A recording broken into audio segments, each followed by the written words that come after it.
Continuando a falar então sobre balanceamento de mecanismos, né? Essa é a nossa videoaula parte 2. Esse assunto está no capítulo 12 do livro do Norton, né?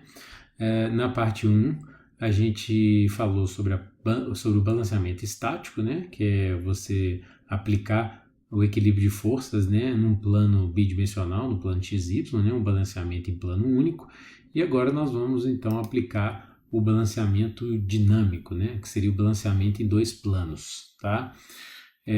Então, basicamente, no balanceamento dinâmico ou balanceamento em dois planos, eu tenho duas exigências, né? O somatório das forças, né, atuando ali no meu sistema tem que ser igual a zero, que é a exigência lá do balanceamento estático, né, ou balanceamento em plano único. Mas também eu tenho que fazer o somatório dos momentos, né, num plano de interesse também ser igual a zero, né?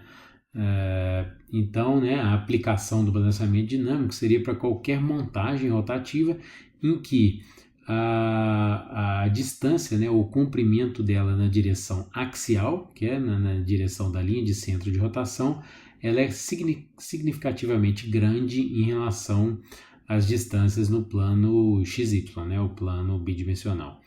Então aqui eu tenho um exemplo, né, nessa figura eu posso ver, observando essa massa M1 e a massa M2, né, no plano XY, a primeira impressão que eu tenho é que ela está totalmente balanceada, né? Elas estão alinhadas. Aparentemente aqui, ó, se tiver na escala o vetor R1 e R2, né, dimensões semelhantes, né, e as forças centrífugas, né, poderão estar balanceadas, né. Se eu observar no plano YZ, né, eu posso ver que as massas não estão no mesmo plano, né. Ou seja, nesse caso, as forças vão estar balanceadas no plano XY, porém, eu vou ter um desbalanceamento no momento, né? O momento, né, gerado ali não vai estar balanceado, né? Então, nesse caso, eu vou ter que fazer o meu balanceamento dinâmico, aplicar as equações de somatório de força e somatório de momentos do meu sistema para ter o balanceamento completo aqui desse sistema, né? Então, na prática, o que eu devo fazer para fazer esse balanceamento é definir um ou mais planos de correção, né, para poder adicionar a massa, que seria a massa de balanceamento no meu sistema, tá? Geralmente procura-se trabalhar com pelo menos 2 planos de referência para ter um balanceamento mais adequado, mais correto, tá? Então, fazendo isso, né, vai criar uma força contrária, né, que vai balancear estaticamente o sistema e também vai gerar um conjugado de momento contrário, né, para cancelar esse momento não balanceado, tá? O livro comenta que é sempre interessante, né, uma boa prática, você tentar primeiro balancear estaticamente, né, individualmente as massas, né, que isso tende a diminuir o desbalanceamento dinâmico do sistema, sempre que possível, né. Então, basicamente, né, ele pega aqui uma figura onde ele tem 3 massas, a massa M1, M2 e M3, né, são massas, né, que eu posso observar aqui no plano XY, né, o posicionamento delas, a massa M1, M2 e M3, os vetores R1, R2 e R3, né, e elas estão posicionadas a uma certa distância na direção axial, que é o eixo Z, e para resolver esse problema ele vai criar 2 planos de correção, o plano A e o plano B, tá? Então no plano A vai ser acrescentado a massa MA, no plano B a massa MB, né? Então aqui nesse caso, né, lá no balanceamento estático eu só tinha uma massa de balanceamento e eu tinha que definir a magnitude da massa, o raio, né, a distância, né, que eu ia colocar essa massa e a posição angular, né, no meu sistema XY. Aqui, como eu tenho 2 massas, eu vou ter que trabalhar com mais equações para poder determinar todas as incógnitas do meu problema, né? E aí eu vou ter que trabalhar não só com as equações de somatório de forças, né, mas também somatório de momentos nesse eixo Z, né? Basicamente o que eu vou fazer é escolher um dos 2 planos de correção para poder aplicar a equação de somatório de momentos, né? Porque se eu faço somatório de momentos em cima de um dos planos de correção, né, a força centrífuga neste plano de correção não vai entrar na equação, né, de momento, né, porque ela vai estar alinhada com o plano, então ela não vai estar gerando esse momento conjugado, né, no plano de referência que eu estou fazendo o somatório de momentos. E aí, obviamente, que eu vou ter que determinar todos os braços de alavancas das demais massas. Pela figura como ela está desenhada, eu já posso definir, né, e induzir, analisar qual plano ele usou como referência, né? Observe que ele cotou a distância de todas as massas em relação ao plano A. É porque ele usou o plano A como referência, né? Então, na hora que eu for determinar os momentos que cada força centrífuga está fazendo aqui no plano A, eu vou precisar de saber esses braços de alavanca. O L1 para a massa M1, o L2 para a massa M2, o L3 para a massa M3 e o LB para a massa MB. Né? Esses são os braços de alavanca que vão ser usados na equação de momento. Né? E aí eu começo fazendo a mesma coisa que a gente fez no balanceamento estático. Primeiro, somatório de forças, né? Então, das equações de somatório de forças, veja bem, ele pegou as 5 forças centrífugas que eu tenho, né? Da massa M1, M2, M3, MA e MB, igualou a zero, né? O princípio de equilíbrio dinâmico. Né? Eu quero que o meu sistema esteja em equilíbrio dinâmico, então eu vou igualar a zero. Todas as velocidades angulares ao quadrado aqui, o ômega 2, eu posso cortar. Né? Então cai nessa equação e aí eu deixo, né, coloco aqui as variáveis que eu quero calcular do lado esquerdo e os dados que o problema vai me fornecer do lado direito e decompõe na direção x e y. Né? Agora eu tenho duas equações onde os termos do lado esquerdo são incógnitas. Né? Então aqui, na hora que eu for analisar e resolver aqui esse problema, eu vou ter como incógnita todos esses valores aqui, ó, né? Vamos marcar ele aqui, ó. Então, ou seja, o MA-RAX, o MA-RAY, o MB-RBX e o MB-RBY. Então, tem 4 incógnitas aqui com apenas 2 equações, né? Então, ou seja, essas equações serão úteis para resolver o problema, mas por enquanto eu não consigo aplicá-las. Então, agora eu vou pegar as equações de somatório de momentos, né? No meu plano de referência, que é o plano A. Então, na hora que eu pego, então, as equações para fazer o somatório de momentos, né? Então, o que eu vou fazer? Repare que nessa equação não vai entrar o momento gerado pela força centrífuga em A, né? Aqui o livro já fez todo o cálculo do momento, né? Pegando os respectivos braços de alavanca. Então, veja bem, aqui como o plano A está em uma das extremidades, né? Ele considerou todos os valores aqui, né, com o mesmo sinal, gerando momento no mesmo sentido, né, que ainda é um problema genérico, e ele tem a magnitude da força centrífuga multiplicado pelo braço de alavanca, da massa M1, M2 e M3. A massa MB ele passou para o outro lado, né, e é o que ele vai querer calcular.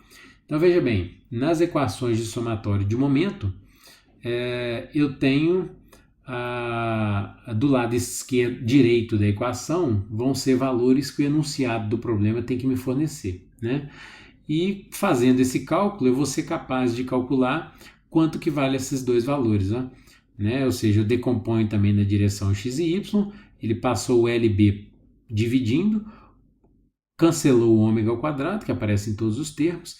Então aqui eu tenho duas equações, são duas equações que me permitem calcular quanto que vale essas duas incógnitas, MB-RBX e o MB-RBY. Então, a partir do momento que eu calculei quanto que vale esses dois valores, eu retorno nas equações de somatório de forças e agora esses dois caras deixaram de ser incógnita, né? Porque eu acabei de calcular quanto que ele vale. E aí, com essas duas equações, eu calculo os valores do plano A, né? O MA-RAX e MA-RAY. Então, com esses valores todos calculados, né? Agora eu posso calcular o ângulo, né? Então, a equação para calcular o ângulo é exatamente a mesma que a gente viu lá no balanceamento estático, né? O balanceamento em plano único, né? Então, aqui seria a equação para calcular o θB usando os valores, né? MB-RBY e MB-RBX. Para o plano A, eu vou fazer a mesma coisa, né? A equação é semelhante, tá? Então, visto todas essas equações, né? O livro passa um problema, né, para a gente poder aplicar todas essas equações em um problema com valores numéricos, né, para a gente enxergar mais facilmente o problema. E ele pega exatamente aquela figura que a gente tinha visto, né, anteriormente, né, com a massa M1, M2, M3, né, e com o plano A e B, que são os planos de correção, os planos de balanceamento. Os valores da massa, né? A massa M1, 1,2 kg, a massa M2, 1,8 e a massa M3, 2,4. Os vetores R1, R2 e R3 foram dados aqui, né, com os respectivos ângulos, né? E ele deu também todos os braços de alavanca, né? O valor de L1, 2, 3 e o LB. Todos esses valores estão dados aqui, todas essas distâncias em metros, tá? E o que ele pede para encontrar ali? Encontro os produtos massa-raio, né, e as localizações angulares, os tetas, né, para balancear dinamicamente o sistema usando os planos de correção A e B. Né? Então, é basicamente aplicar as equações que a gente desenvolveu. Então, eu vou pegar os vetores R1, R2 R3 e fazer a decomposição com o respectivo ângulo, julgar nas equações para calcular o MB, RBX e MB, RBY, né, que é a equação de somatória de momentos, né, usando os braços de alavanca. Então eu vou encontrar para o MB RBX 0,230, o MB RBY 0,874. Julgando no ângulo θB, eu encontrei o ângulo θB 75,27. Né? Esse é o valor mesmo do ângulo θB, porque os dois valores são positivos ali. Né? Lembrando de fazer verificação do quadrante, né, que a gente tem para avaliar. O MB RB, né, o produto massa-raio, que ele pediu para encontrar, né, julgando os valores, veio 0,904 kg vezes metro. Aqui ele não especificou nenhum dos dois valores, então a resposta do problema é essa daqui. Agora cabe a mim definir um dos dois valores e chegar numa solução final, né, porque aqui eu tenho uma infinidade de soluções possíveis. Depois eu pego as equações de somatória de força, né, e calculo o valor de MA-RAX e MA-RAY. Né? Um vai dar positivo, o outro negativo. Julgando no ângulo para calcular o θA, o ângulo deu o valor de menos 81,25 graus. Né? Aqui ele já mostrou o ângulo cotando ele negativo, tá? Ou seja, no sentido horário. Né? E o produto massa-raio deu 0,880. Tá? Então ele também não especificou o valor de nenhum dos dois, então ficou uma solução genérica, né, de produto massa-raio para ser especificado o valor que foi interessante, né, para um determinado projeto. Né? E aí a gente viu a aplicação dessas equações, que são bem simples, né, não tem nenhum mistério não. Depois o livro ele continua falando um pouquinho, né, sobre aplicações, né, do balanceamento. Ele mostra algumas figuras, né, de mecanismos articulados, né, que necessitam fazer o balanceamento. Aqui eu coloquei uma figura de um mecanismo de 4 barras, né? Ele mostra o centro de gravidade de cada uma das barras, né? E o centro de gravidade global, né, do mecanismo. Então é o mecanismo que, se movimentando, vai gerar uma certa vibração, né? E muitas vezes é necessário fazer um balanceamento, né? Aqui ele mostra uma outra figura mostrando uma forma de fazer um balanceamento, né, para reduzir muito esse efeito. Né? Aqui ele utilizou um balanceamento com massas, né, de pêndulo físico e contrapesos inerciais. Né? Então essas massas aqui, ó, seriam massas de pêndulo físico, e aqui eu tenho os contrapesos inerciais, né,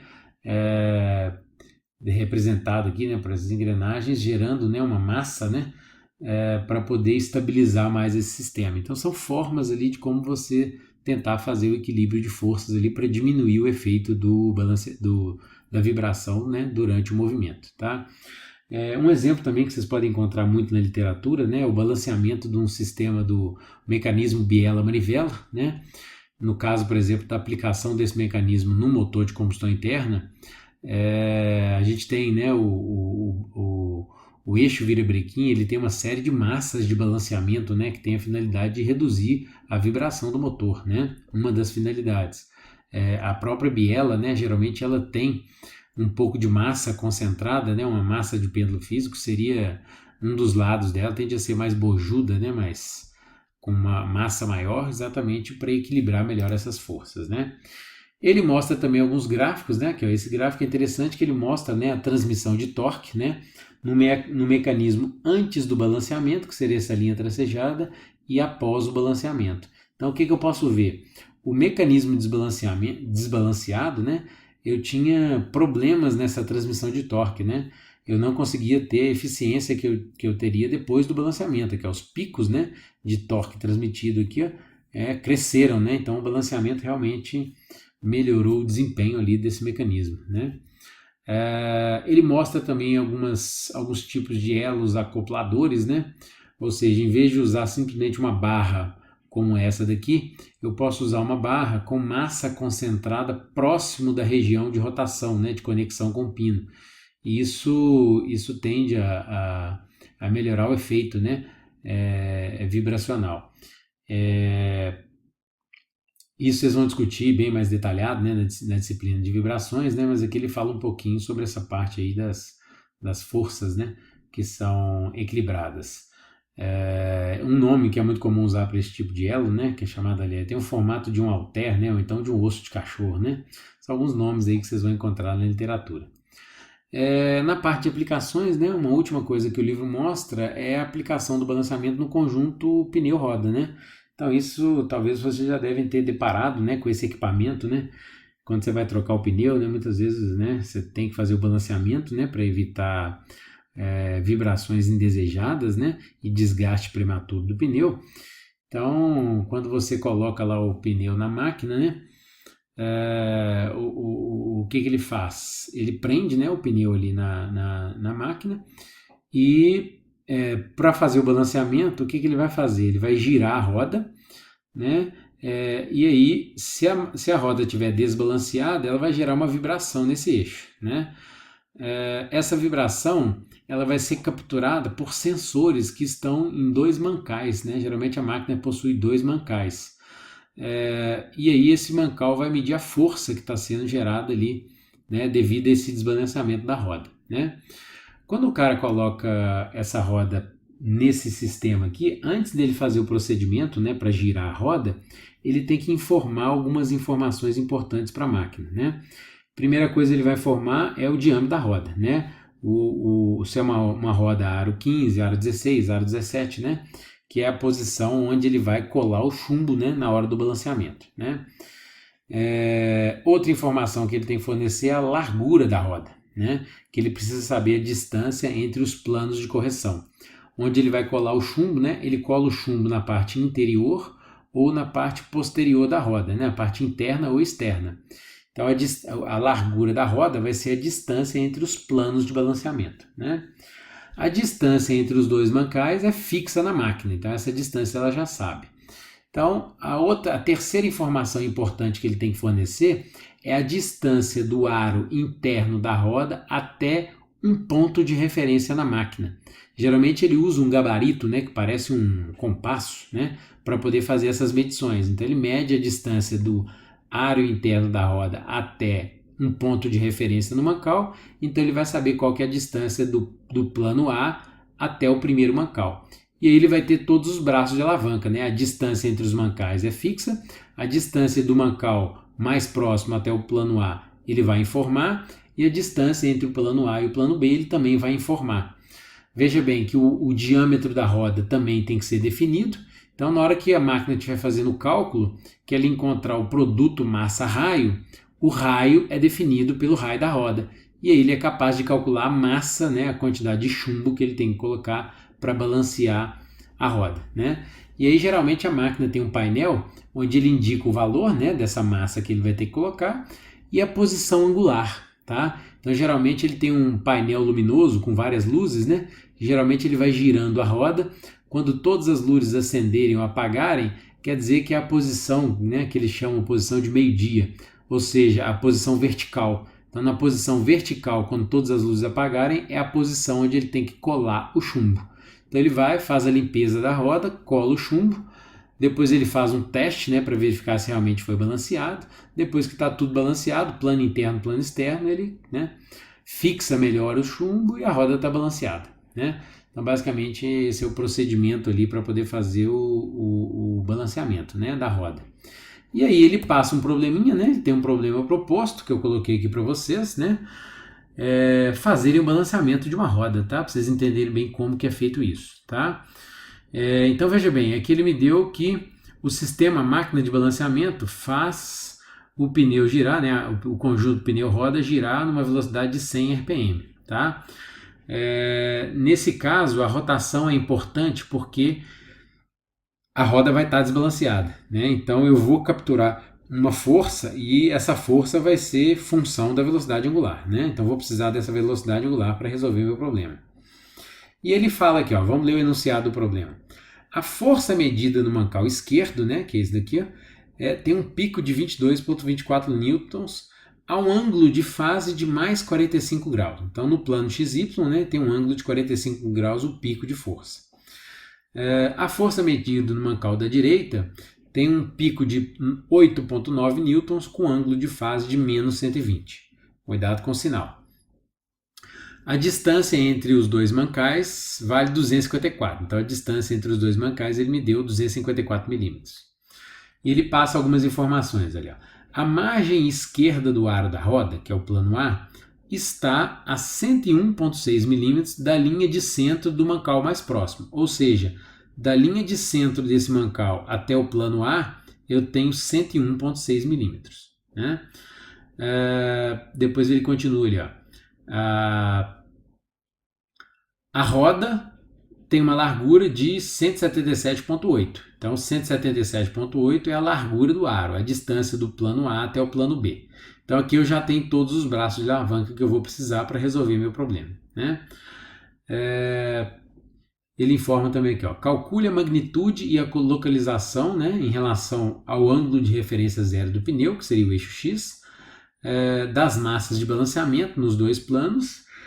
E ele me deu o aro da roda, né? O diâmetro da roda vale 381 milímetros, tá? Lembra que você vai ter que trabalhar com o raio dela, né? Ele deu o diâmetro, tá? Então, um probleminha simples de resolver, né? Aplicando essas equações, só vou ter que ter cuidado que ele me deu a força, me deu a rotação. Então, vou ter que trabalhar com isso, né? Para calcular a força centrífuga, né? E converter naquele produto massa-raio, né? Então aqui, ó, os dois mancais vão ser os planos onde eu vou ter os meus dados, né? Plano 1 e plano 2, por exemplo, né? Onde você vai conseguir calcular o produto massa-raio com os dados de força e velocidade angular, né? E eu quero calcular o plano A e o plano B, né? Lembrando que eu posso usar qualquer um dos dois planos como referência para poder fazer somatório de momentos, tá? É mais interessante fazer no plano da extremidade, tá? Uma dica para vocês. Você fazendo no plano da extremidade fica mais fácil para você não confundir o sentido dos momentos e nem os braços de alavanca, tá? Mas não que esteja errado usar o plano A, poderia também. Mas usar o plano B talvez é um pouco mais simples na solução do problema, ok?